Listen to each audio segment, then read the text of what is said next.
दोस्तों, आज की यह वीडियो काफी महत्वपूर्ण बात पर आधारित है। एक ऐसी बात जो लगभग हर इंसान अपने जीवन में महसूस करता ही है, और वो है मजबूरियां। आज के इस वीडियो में हम जानेंगे मजबूरियों को देखने का सही तरीका क्या है।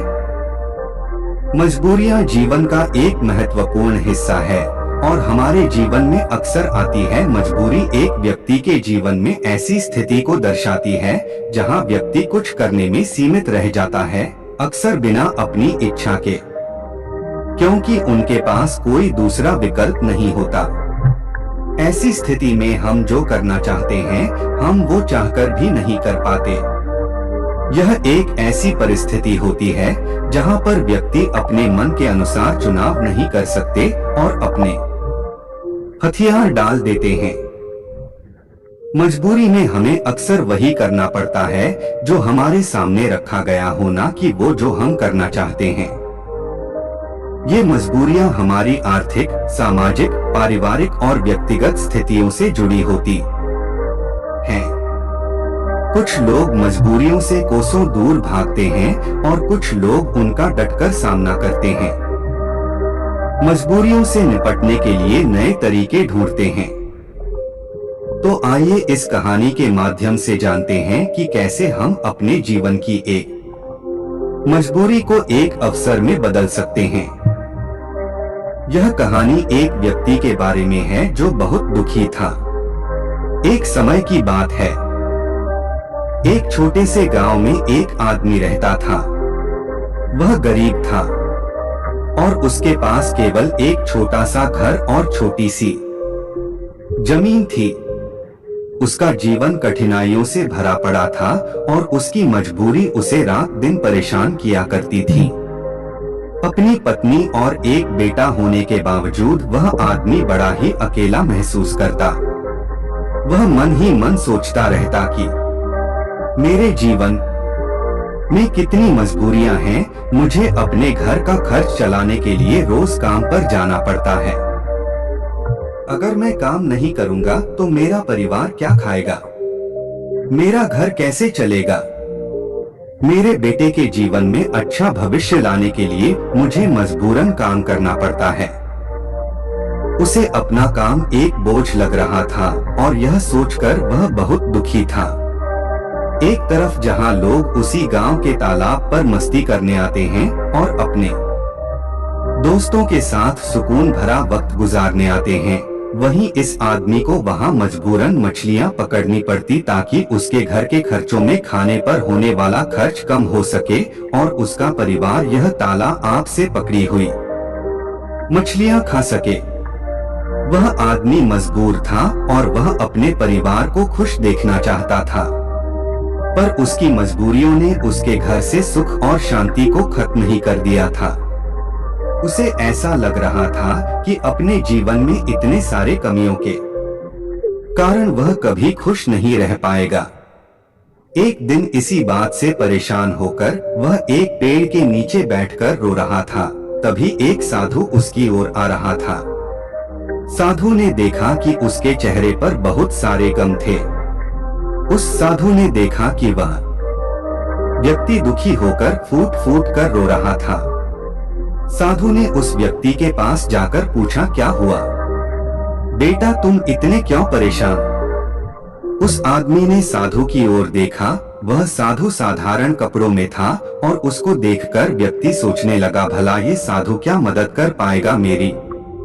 व्यक्ति ने उससे कहा, तुम तो एक साधु हो, भला तुम क्या मदद करोगे मेरी? मैं पहले से ही अपनी मजबूरियों के कारण काफी परेशान हूँ, तुम मुझे अकेला छोड़। साधु उस व्यक्ति से कहते हैं, बेटा इतना दुख तुम अकेले क्यों सहन कर रहे हो? मुझे बताओ क्या हुआ, शायद मैं तुम्हारा दुख दूर कर सकूं। वह व्यक्ति उस साधु से कहता है, तुम मेरा दुख दूर करोगे? तुम मेरी मजबूरियों से मुझे मुक्त कैसे कर सकते हो? तुम्हें तो खुद नहीं पता मजबूरियां क्या होती है। तुम्हें कौन सी मजबूरी का सामना करना पड़ा? अपने जीवन में तुम क्या जानो मजबूरी तुम्हें किस बात की चिंता? तुम तो काम भी नहीं करते, तुम्हें किसी परिवार का ध्यान भी नहीं रखना। मुझे तो दिन रात काम करके अपने परिवार की जिम्मेदारी उठानी पड़ती है। साधु उस आदमी के कड़वे शब्द सुनकर भी शांत रहे। वह समझ गए कि यह आदमी अपने जीवन में अपने कामों और मजबूरियों को बुरा समझता है और इसी कारण यह काम को बोझ समझकर मन से किसी भी काम को नहीं कर पा रहा है। साधु हंसकर कहते हैं, बस इतनी सी बात मैं तुम्हारी मजबूरियों को एक ताकत बना सकता हूँ। तुम्हें कभी भी काम करने में बोझ महसूस नहीं होगा। तुम्हें अपने परिवार के लिए काम करना कभी बोझ नहीं मानोगे। मैं तुम्हें एक ऐसा रास्ता बताऊंगा जिससे तुम हर काम खुशी खुशी करोगे। लेकिन तुम्हें पहले मेरा काम करना होगा। क्या तुम तैयार हो? वह आदमी साधु की बातों को लेकर सोच में डूब गया। साधु ने कहा कि एक ऐसा रास्ता है जिससे वह हर काम खुशी खुशी कर सकता है और उसके बदले में केवल एक काम करना होगा। पर क्या यह सच है?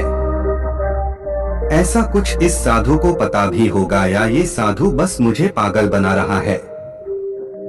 आदमी ने कुछ देर सोचकर उस साधु को मना किया, यह कहते हुए कि मुझे नहीं लगता कि तुम ऐसा कुछ बता सकते हो। आदमी मना करके वापस घर लौट आया। कुछ दिनों तक तो उसके दिमाग में वह साधु की बातें घूमती रही, लेकिन धीरे धीरे वह उस साधु और उसकी बातों को भूलता गया। उसके दिमाग से साधु भी धीरे धीरे निकलता गया। वह फिर से अपने रोज की दिनचर्या में वापस चला गया। फिर कुछ महीनों बाद उसे एक दिन अपना मित्र मिला। वो मित्र उससे कहता है, हमारे गांव में एक बड़े ज्ञानी साधु प्रवचन देने आ रहे हैं। वह जो भी कहते हैं वह करके दिखाते हैं। वह बहुत बुद्धिमान है। उसका मित्र उस आदमी से कहता है, तुम भी चलो मेरे साथ, तुम्हें वहां आनंद आएगा। कभी तो अपने लिए कुछ समय निकाल लिया करो। तुम कितनी मेहनत करते हो? वह आदमी सोचता है, मैं तो वैसे ही अपने रोज के काम में मग्न रहता हूँ। मेरा मित्र सही तो कह रहा है, कभी अपने लिए भी समय निकालना चाहिए। वह अपने मित्र के साथ उस साधु के उपदेश को सुनने और वहां जाने के लिए राजी हो जाता है। अगले दिन यह व्यक्ति अपने मित्र के साथ उस आश्रम में जाता है।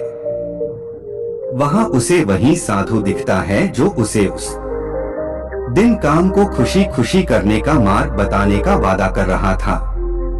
मित्र से बात करते समय उसने पूछा कि क्या यही वो साधु हैं जिनके उपदेश हम आज यहाँ सुनने आए हैं? उसके मित्र ने पुष्टि की कि हाँ, यह साधु वाकई महान हैं और उनके पास ज्ञान की अमूल्य धारा है। और तो और उसके पास तो स्वयं राजा भी ज्ञान लेने आते। वह आदमी अपने मित्र से कहता है कि मैं इस साधु से मिल चुका हूँ। फिर वह आदमी अपने मित्र को सारी बात बताता है। उसका मित्र पूरी बात सुनकर कहता है, अगर ये साधु ने तुम्हें वचन दिया है तो अवश्य ही वो उसे पूरा करेंगे। तुम्हें फिर से मिलना चाहिए। आदमी फिर मन ही मन यह सोचता है कि क्या मेरा अब उनसे मिलना ठीक रहेगा? मैं उन साधु के पास जाऊं कि नहीं? वह मेरे बारे में क्या सोचेंगे? परंतु अब उसके मन में यह विश्वास था कि वह साधु उस दिन उसे पागल नहीं बना रहे थे और अगर थोड़ी सी भी उम्मीद है कि मैं एक ऐसा रास्ता जान जाऊंगा जिससे मुझे कोई भी मजबूरी, कोई भी पीड़ा छोटी लगने लगेगी और मैं उस काम को खुशी खुशी करूंगा, तो ये मुझे जानना ही है। फिर भले ही मुझे उन साधु के सामने शर्मिंदा ही क्यों ना होना पड़े, चाहे कुछ भी हो, मैं इस मौके को अपने हाथ से जाने नहीं दूंगा। यही सोचकर वह आदमी उन साधु से मिलने का निश्चय करता है। उपदेश समाप्त होते होते शाम हो चुकी थी। जैसे ही वह उपदेश समाप्त हुए, सब लोग आश्रम से बाहर जाने लगे। वह आदमी उस साधु के पास जाता है। वह आदमी कहता है, गुरु, क्या आपको याद है मैं आपको मिल चुका हूँ, मुझे माफ करना। मैंने आपको उस दिन काफी भला बुरा कहा और मैं उस वजह से बहुत शर्मिंदा भी हूँ। मुझे अब बहुत पछतावा हो रहा है, परंतु क्या आप मुझे वह मार्ग बता सकते हो जिससे मैं खुशी खुशी काम करूं? मैं आपका कोई भी काम करने के लिए तैयार। साधु हंसते हुए कहते हैं, हाँ मुझे याद है, तुम वही आदमी हो जो उस दिन दुखी हालात में मुझे मिला था। ठीक है, मैं अपना वादा पूरा कर दूंगा, लेकिन अब शाम हो चुकी है और मैं पूरे दिन उपदेश देकर थक गया हूँ। तुम मुझे कल सुबह इसी आश्रम के बाहर मिलना। वह आदमी बहुत खुश होता है और कहता है, जी गुरुदेव, मैं कल सुबह आपसे मिलने आ जाऊंगा। सुबह होते ही वह आदमी उस आश्रम के बाहर उस साधु से मिलने जाता है। जब वह आदमी वहां पहुंचता है तो गुरु दरवाजे पर रुके होते हैं। वह व्यक्ति उन साधु के पास जाता है और कहता है, गुरुदेव मैं तैयार हूँ। साधु उस व्यक्ति से कहते हैं, बेटा मुझे अपना वादा याद है जो मैंने तुमसे किया था, परंतु तुम्हें समझने के लिए मुझे तुमसे एक काम करवाना पड़ेगा। वह आदमी उस साधु से कहता है, जी गुरुदेव मैं कुछ भी करने के लिए तैयार हूँ। आपका काम क्या है जो मैं कर सकता हूँ, मुझे बताइए। वह साधु से पास के तालाब के पास ले जाते हैं। वहाँ एक बड़ा सा पत्थर था जो पानी के बहाव को रोककर बैठा था।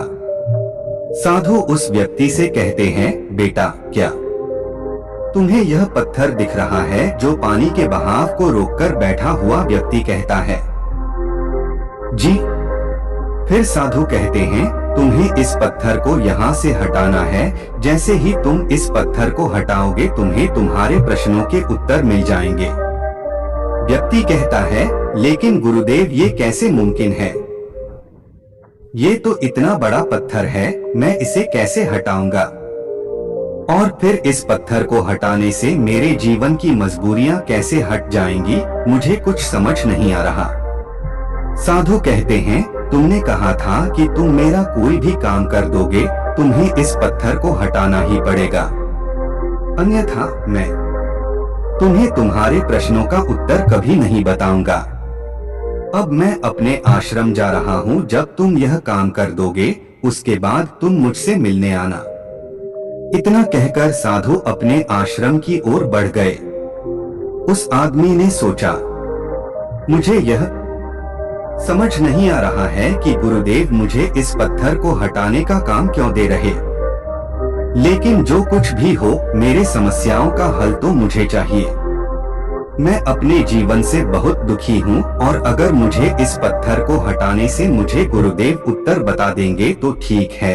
गुरुदेव अगर मुझे यह करने को कह रहे हैं तो इसमें जरूर कोई बात होगी।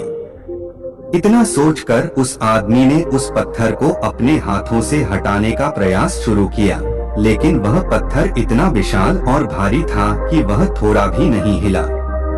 कुछ देर बाद थक हार कर उसने अपने पीठ के बल पर लेकर फिर से प्रयास किया। उस पत्थर को हटाने की कोशिश की। उसने देखा कि वह पत्थर थोड़ा सा अपनी जगह से हिल गया, पर जैसे ही वह थोड़ा सा सीधा हुआ वह पत्थर फिर से अपनी जगह पर वापस आ गया। उस आदमी का आत्मविश्वास टूट गया। वह मन ही मन सोचता है कि यह कैसा काम दिया है मुझे। इस साधु ने ये पत्थर तो हिलने का नाम भी नहीं ले रहा। बाहर बहुत धूप थी और वह आदमी पसीने में भीग जाता है। वह आदमी बीच में ही रुक जाता है, पर फिर उसे उन साधु की शर्त याद आती है जिसके मुताबिक अगर वह उनका काम नहीं करेगा तो उसे वह नहीं मिलेगा जो वह चाहता है। यह काम करना भी एक प्रकार की मजबूरी ही थी। काफी समय बीत जाने के बाद उस आदमी ने पास में ही एक पेड़ देखा और उसे उस पेड़ को देखते ही एक तरकीब सूझी। उसने सोचा, क्यों ना मैं एक लकड़ी के टुकड़े को पत्थर के नीचे फंसाकर उस लकड़ी पर अपना वजन रखूं। इससे मुझे कम जोर लगाना होगा और लकड़ी बड़ी और मजबूत होने के कारण उसका परिणाम ज्यादा होगा। वह आदमी तुरंत ही एक बड़ी और विशाल लकड़ी तोड़ने में लग जाता है। जैसे तैसे उस आदमी ने एक बड़ी लकड़ी उस पेड़ से निकाली। उसके सारे छोटे टहनियां और पत्ते को तोड़कर एक सीधी लकड़ी तैयार की जो वह इस्तेमाल कर सके। फिर उसने उस पत्थर के अगल बगल एक गड्ढा खोदा जहां वह उस लकड़ी को डाल सके। उस आदमी ने लकड़ी का एक छोर उस पत्थर के नीचे फंसाया और फिर वह आदमी अपने हाथों में दो बड़े पत्थर लेकर उस लकड़ी के दूसरे छोर पर बैठ गया और देखते ही देखते वह पत्थर अपनी जगह से हट गया और पानी का बहाव फिर से चालू हो गया। वह आदमी बहुत खुश हुआ। उसे आत्मविश्वास महसूस हुआ।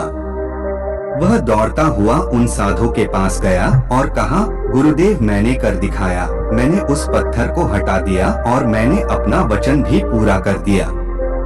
साधु पूरी बात उस आदमी से सुनने के बाद कहते हैं, तुमने अच्छा काम किया, मेहनत की, तुमने तरकीब भी निकाली और तुमने अपने दिमाग का भी इस्तेमाल किया। लेकिन मुझे एक बात बताओ, क्या तुम्हें लगा था कि तुम ये काम कर पाओगे? आदमी कहता है, नहीं गुरुदेव, मुझे नहीं लगा था कि मैं इतना बड़ा पत्थर हटा पाऊंगा। साधु पूछते हैं, क्या लगता है तुम्हें? तुम ये सब क्यों कर पाए? आदमी जवाब देता है, क्योंकि यही आपकी शर्त थी। अगर मैं नहीं करता तो मुझे अपना जवाब कभी नहीं मिलता। साधु कहते हैं, तो तुम ये कह रहे हो कि ये काम करना तुम्हारी एक मजबूरी थी? आदमी कहता है, हाँ, लेकिन आप वही क्यों पूछ रहे हो? इस पर साधु कहते हैं, मैं तुम्हें यही तो समझाना चाहता था। जिस तरह आज तुम्हारे सामने वह पत्थर हटाने की मजबूरी थी, इसी तरह तुम्हारे जीवन में भी तुम्हारे सामने कई मजबूरियां आएंगी। साधु आगे कहते हैं, मजबूरियां ही तुम्हें वह काम करवाती है जो तुम्हें नहीं लगता कि तुम वह कर सकते हो। तुम्हारी मजबूरियां तुम पर बोझ नहीं है, बल्कि मजबूर कारण तुम जिंदा भी हो।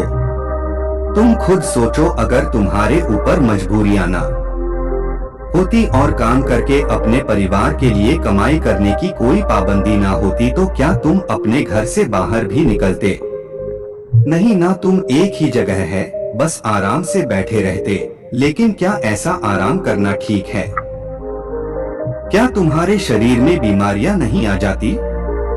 तुम अपनी मजबूरियों के कारण काम करते हो, जिससे तुम स्वस्थ और तंदुरुस्त रहते। जहां तुम पहुंचना चाहते हो, ये मजबूरियां ही तुम्हें वहां का रास्ता दिखा सकती।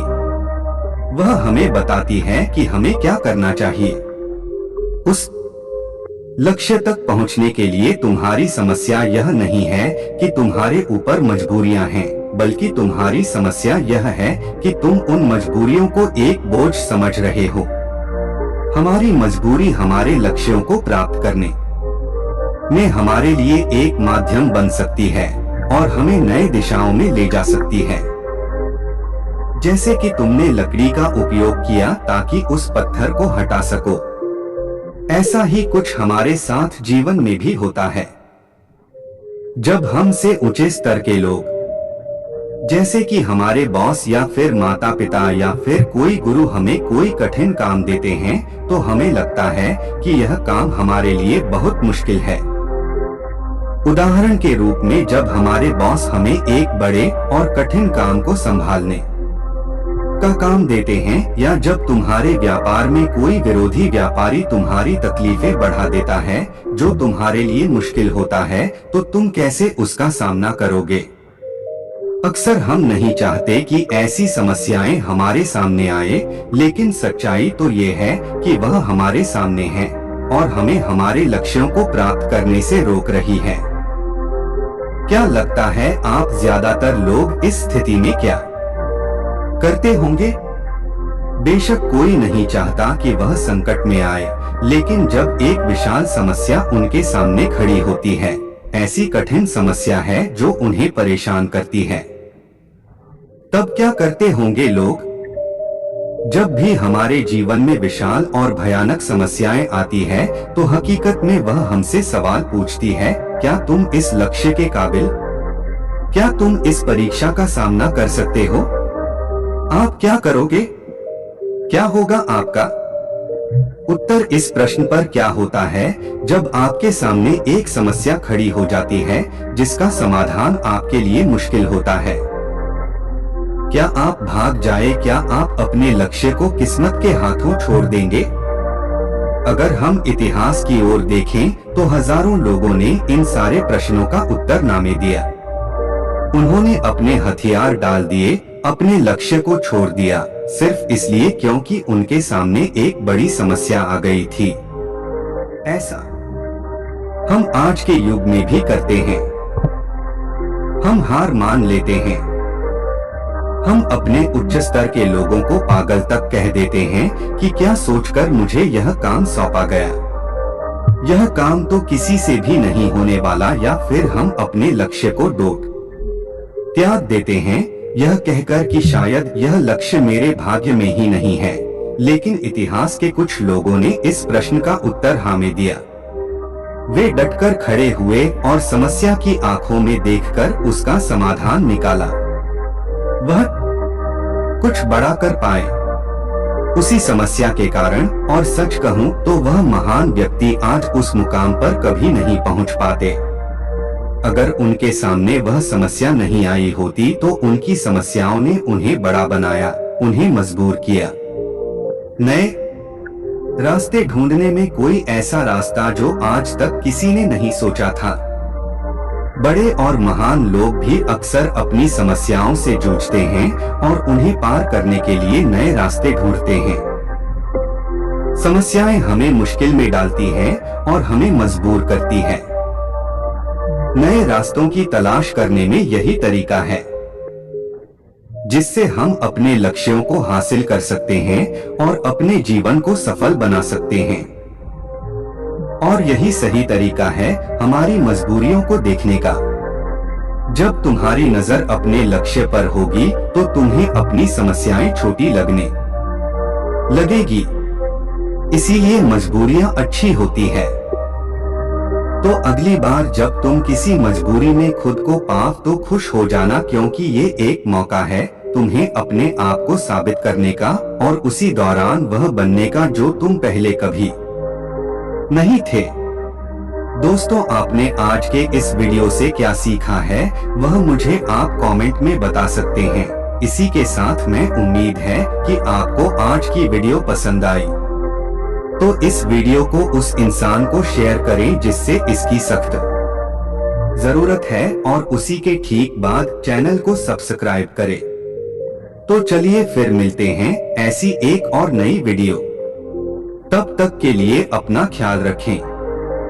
धन्यवाद और नमो बुद्धाय।